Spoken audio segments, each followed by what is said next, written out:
آج کل ایک مسئلہ بہت پیش آ رہا ہے اور وہ ہے عاق والدین کا، والدین کو اذیت پہنچانے کا مسئلہ. ہم دیکھتے ہیں خاندان میں ایسے بچے، نوجوان، لڑکے لڑکیاں، حتیٰ کہ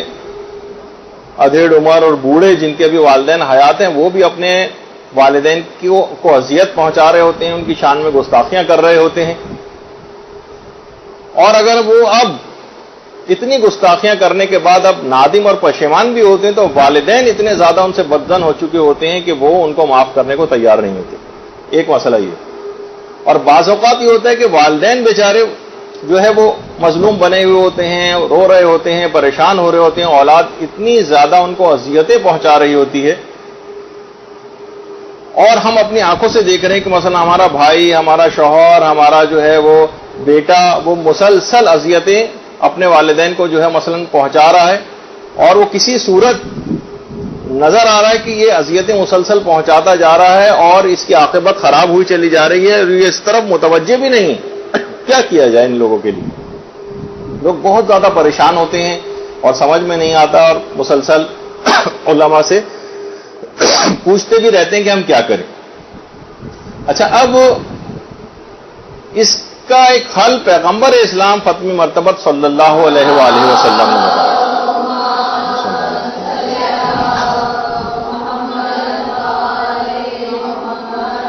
کہ اگر کوئی ایسا عاق والدین ہے جو اپنے والدین کو اذیت پہنچا رہا ہے اور اس سے باز نہیں آ رہا، یا اس کے والدین مثلا اب اس کو معاف کرنے کو تیار نہیں اگر وہ نادم بھی ہے، تو کون سا ایسا عمل کیا جائے کہ اس شخص کے امور کی اصلاح ہو جائے؟ یا تو والدین اس سے راضی ہو جائیں، یا وہ جو اذیت پہنچانے والا ہے وہ خود اذیت پہنچانا بند کر دے.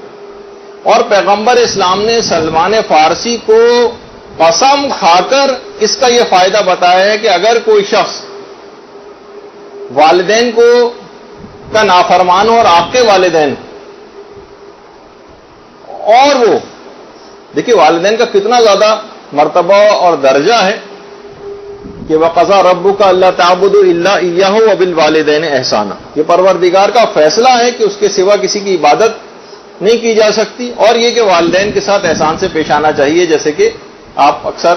خطبہ اور علماء سے جو اس آیت کی جو تفصیل ہے وہ سنتی بھی ہیں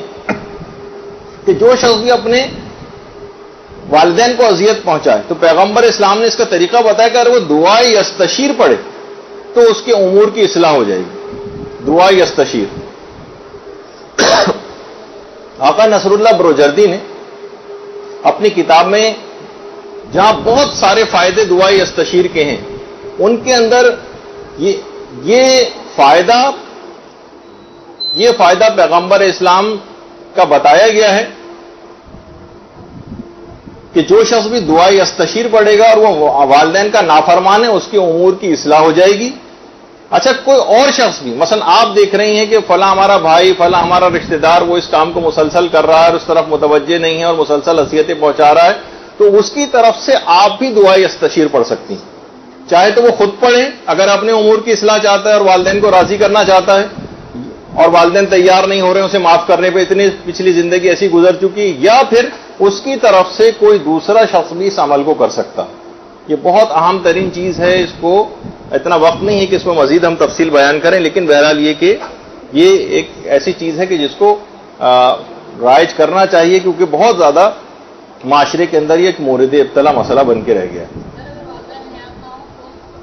والدین حیات نہ ہو تو ان کے انتقال کے بعد بھی اس کو اس نیت سے پڑھا جائے، تاکہ کیونکہ بہت سے لوگ زندگی میں